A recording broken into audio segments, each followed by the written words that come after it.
સમાચારની શરૂઆત કરીએ તો છોટાઉદેપુરથી સમાચાર પ્રાપ્ત થયા છે। છોટાઉદેપુરના કવાંટમાં લગ્નમાં ફાયરિંગની ઘટના બની છે, જેમાં સાકળ ગામે લગ્ન પ્રસંગમાં ફાયરિંગ કરવામાં આવ્યું હતું। આ સાથે જ વરઘોડામાં દેશી તમંચા વડે ફાયરિંગ કરવામાં આવ્યું। સમાચાર પ્રાપ્ત થયા છે, જેમાં ફાયરિંગમાં મહિલાને ગોળી વાગતા મહિલા ઘાયલ થઈ હતી, તો મહિલાને તાત્કાલિક સારવાર અર્થે હોસ્પિટલ લઈ જવામાં આવી। સાકળ ગામે લગ્ન પ્રસંગમાં સમગ્ર ઘટના બની છે, ફાયરિંગ કરવામાં આવ્યું હતું। આ સાથે ફાયરિંગમાં મહિલાને ગોળી વાગતા તે ઘાયલ થઈ।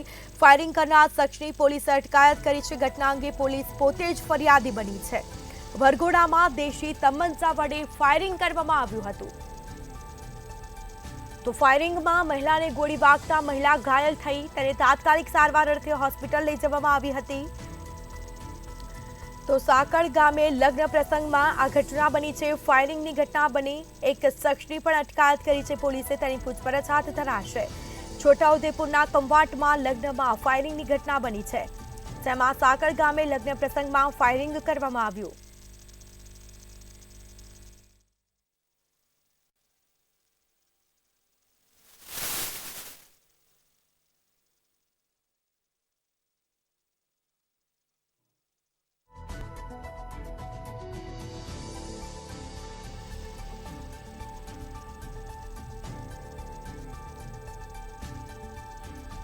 તો છોટાઉદેપુરના કવાંટમાં લગ્નમાં ફાયરિંગની ઘટના બની છે, જેમાં સાકળ ગામે લગ્ન પ્રસંગમાં ફાયરિંગની ઘટના બની હતી। મહિલા પણ ઇજાગ્રસ્ત થઈ છે, તાત્કાલિક મહિલાને સારવાર અર્થે હોસ્પિટલ લઈ જવામાં આવી। વરઘોડામાં દેશી તમંચા વડે ફાયરિંગ કરવામાં આવ્યું છે, તો ફાયરિંગ કરનાર શખ્સની પોલીસે અટકાયત કરી છે। આ સાથે જ તેની પૂછપરછ પણ હાથ ધરાશે। વરઘોડામાં દેશી તમંચા વડે ફાયરિંગ કરવામાં આવ્યું છે। સાકળ ગામે લગ્ન પ્રસંગમાં આ ઘટના બની હતી, ફાયરિંગની ઘટના બની છે, જેમાં છોટાઉદેપુરના કવાંટમાં લગ્નમાં ફાયરિંગ કરવામાં આવ્યું। તો ડીજે સાથે વરઘોડામાં નાચતા યુવાનને કરેલ ફાયરિંગમાં ગોળી મહિલાને વાગી અને મહિલા પણ ઘાયલ થઈ હતી, તેને તાત્કાલિક સારવાર અર્થે હોસ્પિટલ લઈ જવામાં આવી અને પોલીસ ખુદ જ પોતે ફરિયાદી બની। ફાયરિંગ કરનાર શખ્સની પોલીસે અટકાયત કરી। તો વરઘોડામાં દેશી તમંચા વડે ફાયરિંગ કરવામાં આવ્યું છે। કવાંટમાં લગ્નમાં ફાયરિંગની ઘટના બની। છોટાઉદેપુરની આ ઘટના સામે આવી છે, જેમાં સાકળ ગામે લગ્ન પ્રસંગમાં ફાયરિંગ કરવામાં આવ્યું। વરઘોડામાં દેશી તમંચા વડે ફાયરિંગ કરવામાં આવ્યું છે। આ સાથે ફાયરિંગમાં મહિલાને ગોળી વાગતા તે ઘાયલ થઈ છે, તો મહિલાને ગોળી વાગતા તેને તાત્કાલિક સારવાર અર્થે હોસ્પિટલ લઈ જવામાં આવી।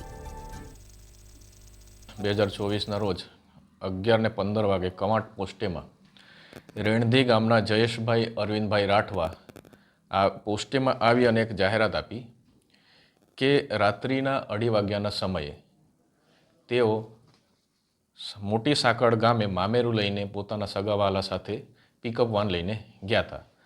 મોટી સાકળ ગામે મામેરું પતાવી જમી કરી અને 2:30 વાગે પરત જવા માટે નીકળતા હતા।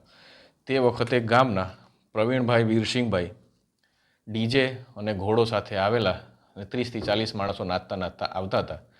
તે વખતે કોઈક ફટાકડા જેવો ફૂટવાનો અવાજ આવ્યો।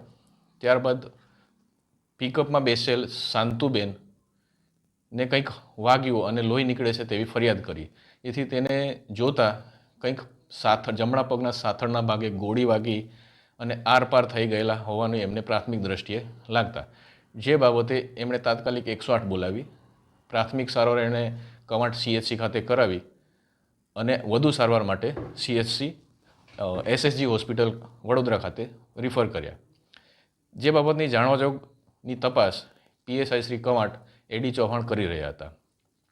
પ્રાથમિક તપાસ દરમિયાન FSL સર્ટી અને સારવાર સર્ટી ઈજા પામનારનું સારવાર સર્ટી મેળવતા એમને કોઈક બંદૂક તમંચોના હથિયારથી ફાયરિંગ થયેલાની હકીકત સામે આવી। ત્યારબાદ જાણવાજોગની તપાસના આધારે LCBની અને કવાંટની ટીમ તપાસમાં હતી।